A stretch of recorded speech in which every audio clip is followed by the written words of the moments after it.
Did you pray about it? I said, you are not about to manipulate me with Jesus.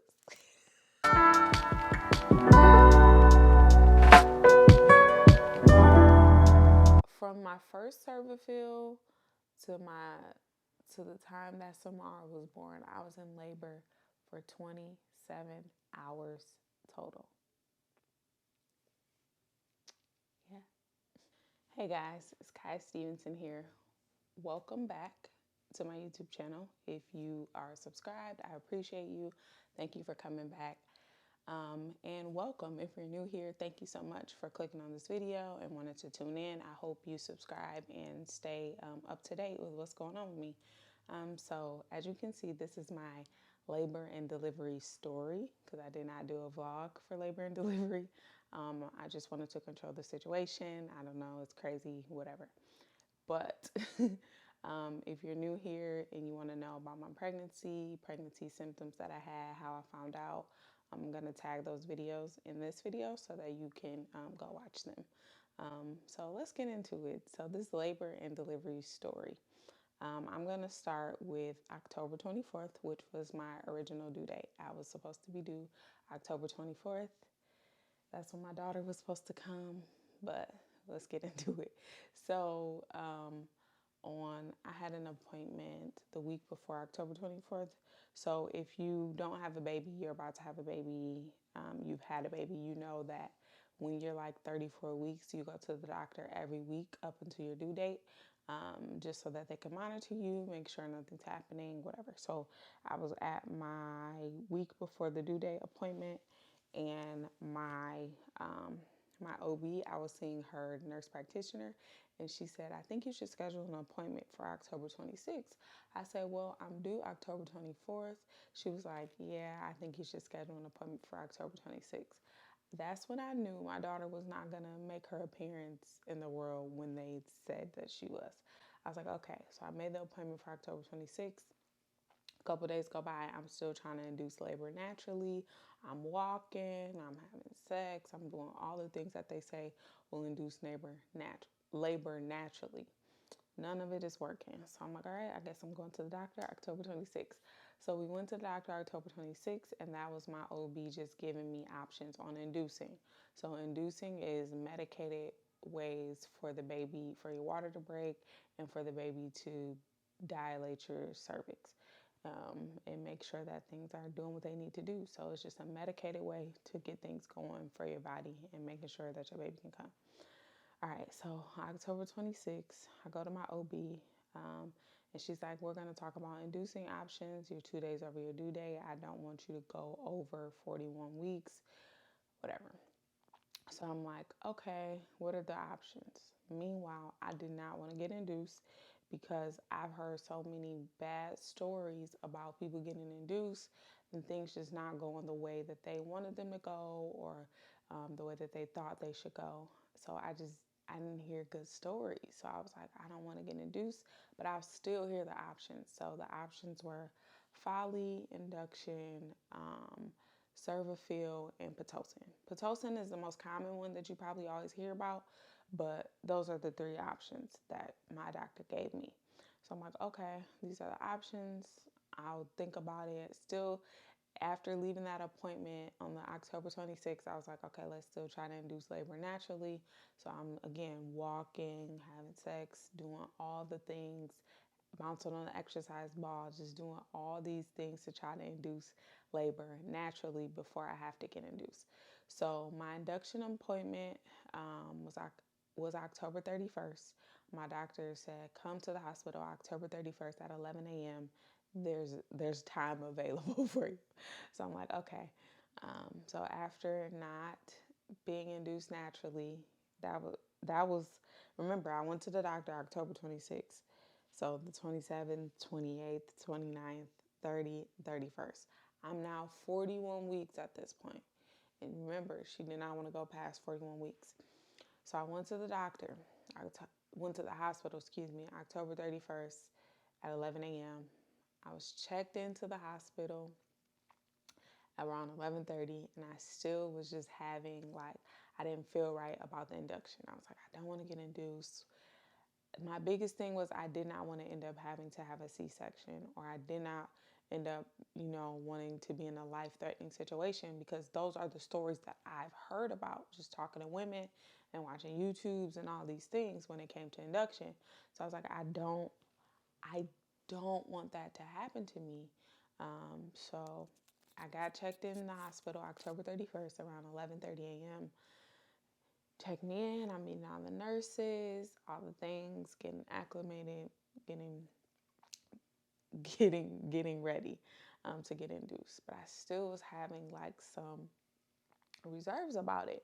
So I'm in my room around 3 o'clock. I get a call from, I think it was around 3 o'clock. I got checked in at 11:30. Around 3 o'clock, I got a call at my hospital room from my doctor. I guess my nurse called her and told her that I still was hesitant to get induced, and I was just worried about it. So I got a call from my doctor, and she was like, hey, so they're telling me that you're still having some um, reservations about getting induced.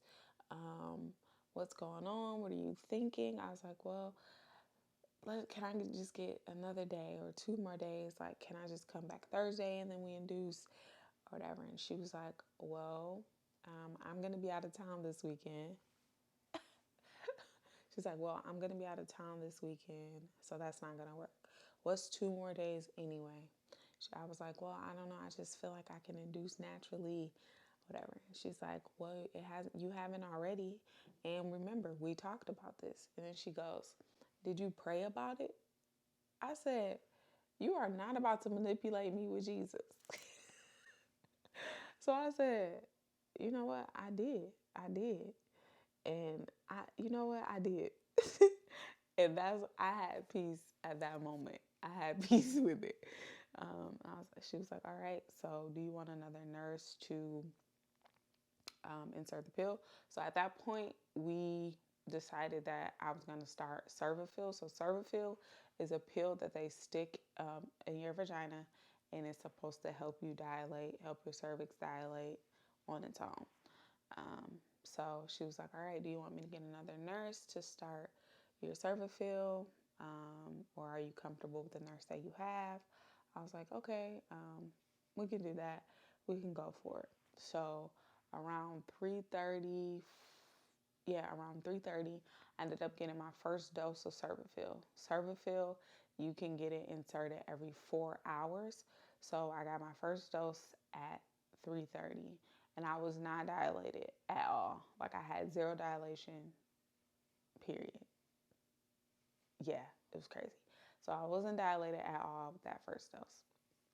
So 7 o'clock comes around. I get a new round of nurses, a new dose of Cervafil, and I probably, that first Cervafil dose, I probably only dilated a half or 1 centimeter when they checked me with my second Cervafil.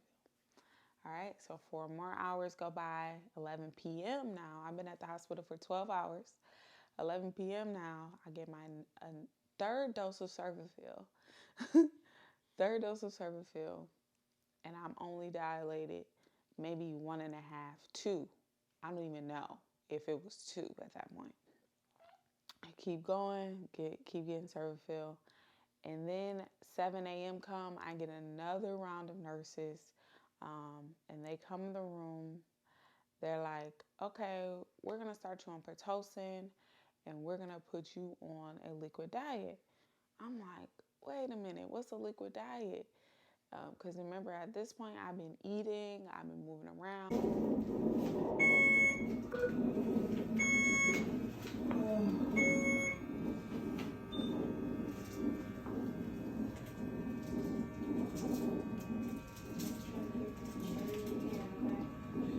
I've been doing all the things that I would do if I was at home. So I've been eating, moving around, doing all the things. And she's like, well, a liquid diet, you only get liquids, whatever. I'm like, can I have fruit smoothies? Like, she's like, well, I guess since your situation isn't like dire, you can have fruit smoothies, whatever. I was like, oh, thank you. She was like, okay, so we're going to up dosage on your Pitocin, get you started. and get you rolling. So from there, they would just monitor my contractions, checking on me. I had IVs. I had an IV here. If you've ever been admitted to the hospital, you typically get your IVs in your hand or something. But I had an IV here because they couldn't find it. Every time I moved, the freaking IV machine was going off. It was annoying. So I'm dealing with that. And then they had another like IV here just in case because I have fibroids. And they wanted to be safe, like if my blood dropped, my iron dropped, whatever. So yeah. So I'm on Pitocin all day. Now it's November 1st. I'm on Pitocin. I'm on a liquid diet. And that Pitocin really, really, really got things moving because I started feeling heavy contractions. Um, heavy contractions. And the way that I was monitoring them or managing them, I had combs in my hand, and every time I felt pain, I would press down really hard with the combs, just so that I wouldn't feel the pain as much.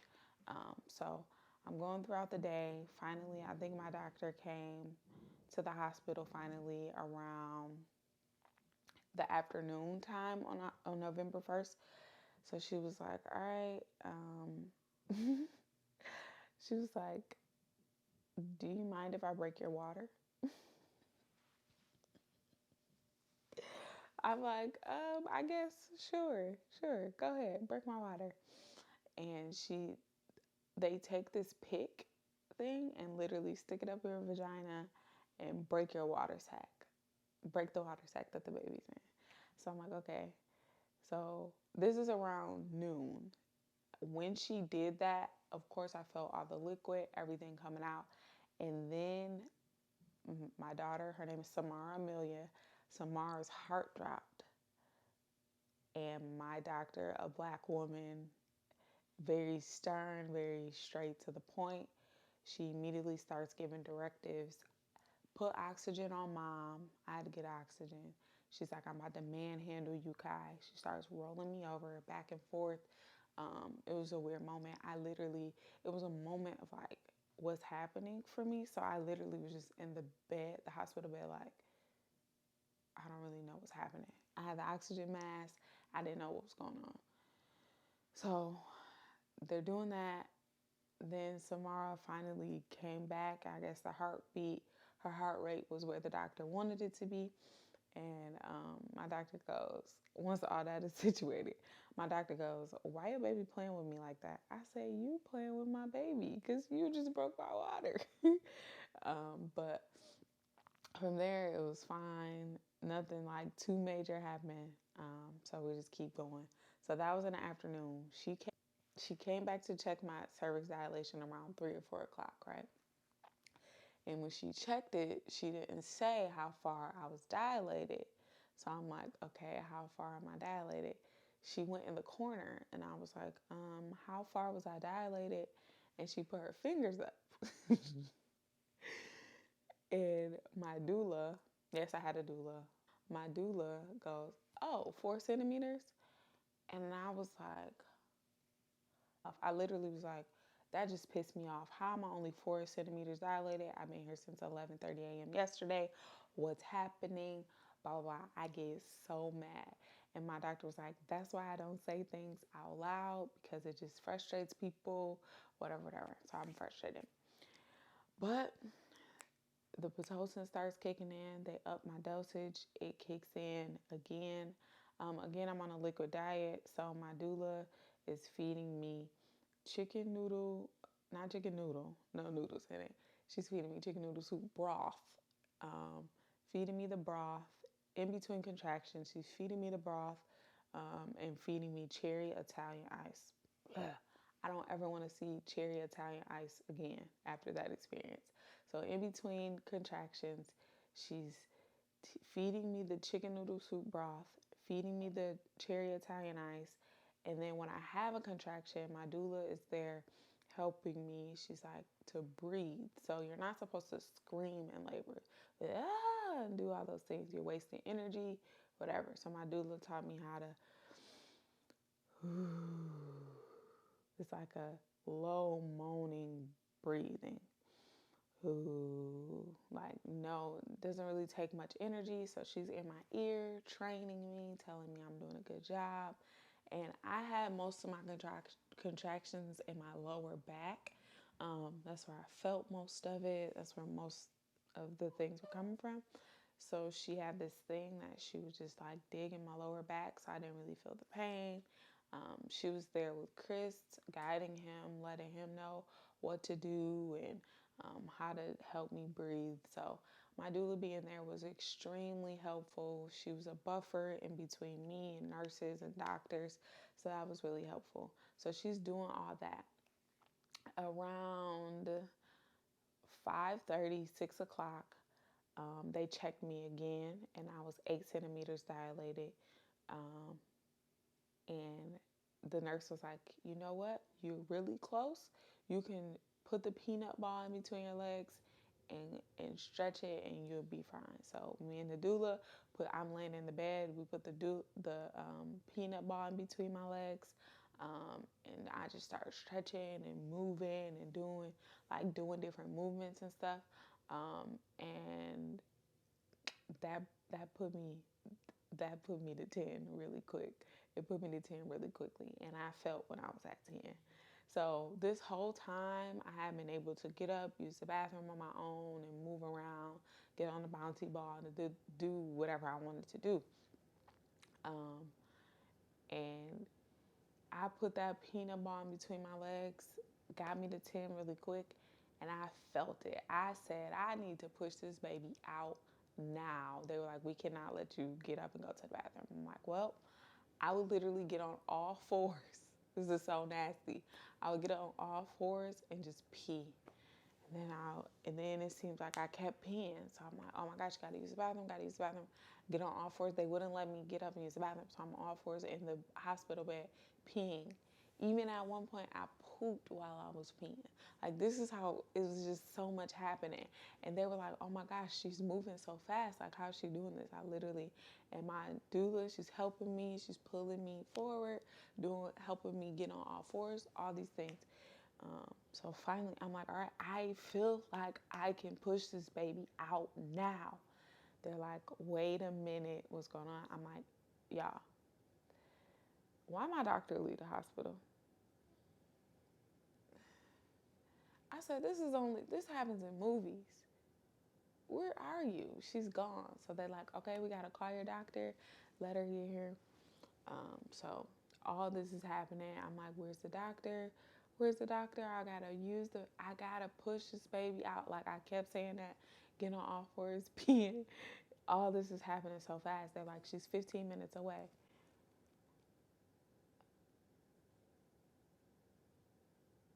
Sorry, Samara is asleep and her snuggle me right next to me.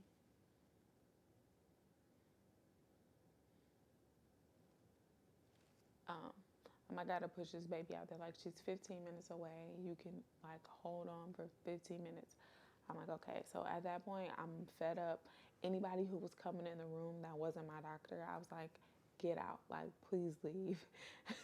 Like, who cares? Whatever, get out. I need to push this baby out of me. I'm looking at my doula. I'm like, why would my doctor leave me? She's like, it's okay.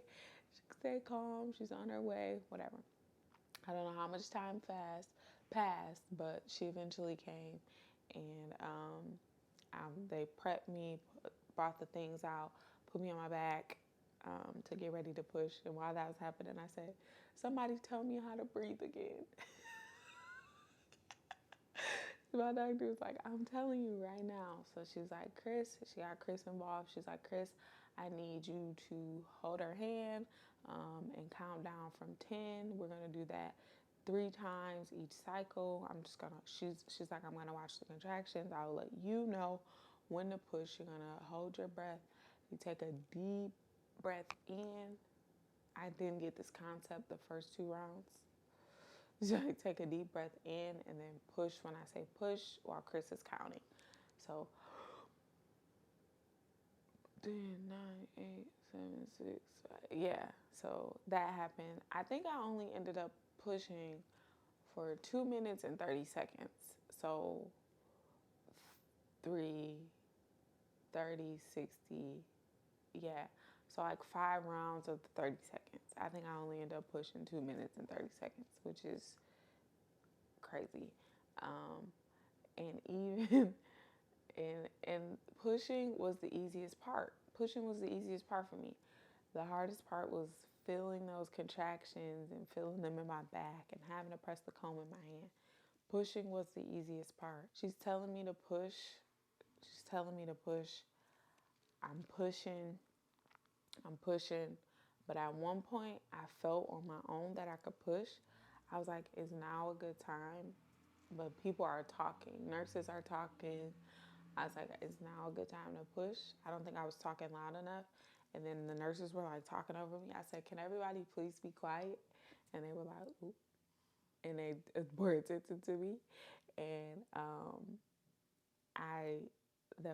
was like, I feel like I can push. She was like, okay. She's pushing. And whew, my daughter flew out. My OB caught her with her one hand, broke her out of the another sack, and then my husband went and cut the umbilical cord. But wait a minute, before he cut the umbilical cord, once I pushed her out and the OB caught her with one hand, I was like, I just had a baby. Like I looked off, I just had a baby. And I looked at my husband, I said, we did it. And we kissed. And it was like a simple, beautiful moment. My doula was happy. She cried. And yeah, from that point, they they took her out. She had nothing on her, like no blood, no all that other stuff. She didn't have that on her. They were like, "Are we?" My doctor was like, "Are we doing skin to skin?" They're like, "Yep." So they put her on my chest. We did skin to skin. She still wasn't really crying. Her eyes were open. She was looking around. And my nurse was like, "We need you to say something, baby. Like cry." She did little moans and groans. So she came out. We did a little skin to skin for a second, and then she went off to get her shots. While she was getting her shots and her vitamins and all of that, I had to get stitches. One stitch, my doctor said, because I tore a little bit. That was another thing. I did not want to tore. Two things that I did not want to happen to me during labor and delivery was to end up having a C-section, emergency, or whatever, and then to tear. I did not want to tear because I didn't really want stitches. I just thought it was going to be painful and hurt. So those were the two things that I did not want to happen to me during labor and delivery. And the second one happened. So while Samara's getting her shots, all of that, my husband's with her, doula's with my husband.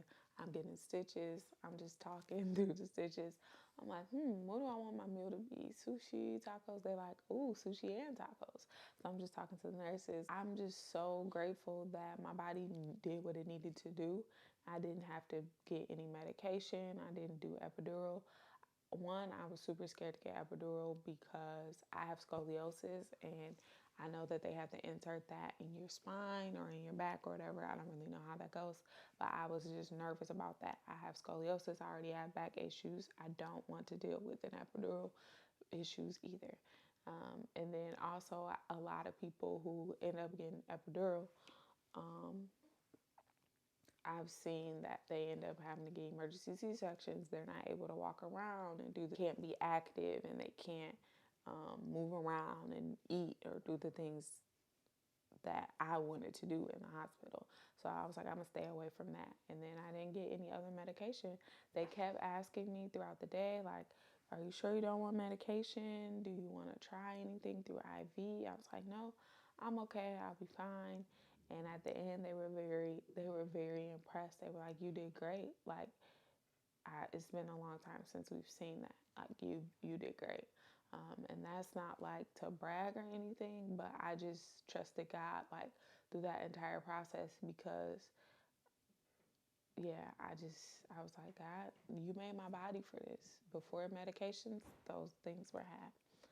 Overall, I would rate my labor and delivery experience probably like a 10 out of 10. It's just a beautiful experience to bring life into the world. Um, and just to be supported by my husband and having the support of a doula and my doctor's listening to me and my nurse listening to me. Like, it was a 10 out of 10 experience. And I'm just glad that I didn't go in with any preconceived notions based off of what other people experience. And I just made it my own experience. At the hospital, we had music in the room. We had a wallflower for smell. We had I had a silk pillowcase for my hair. I had slippers, comforter for my husband to sleep, like just all those things, and we made it comfortable. All right. Thank you for watching this video. Comment below if you're a mom. Let me know about your experience. If you're pregnant and you're on your way to labor and delivery, let me know how you want your labor and delivery to go. Because I believe that if you set the intentions right, it's going to go the way that you want it to go. So, yeah, comment below and let me know about your experience. I'm excited for you, and congratulations on becoming a mama. My baby will not take a nap, so, oh, she's falling asleep as I speak. So let me not speak too soon. She's going to go to sleep. We're going to get into this labor and delivery blog. Not blog, story time, because I didn't blog my experience. Phone call, obviously. Hey, Ma. I'm good. How are you? She's on her way to sleep.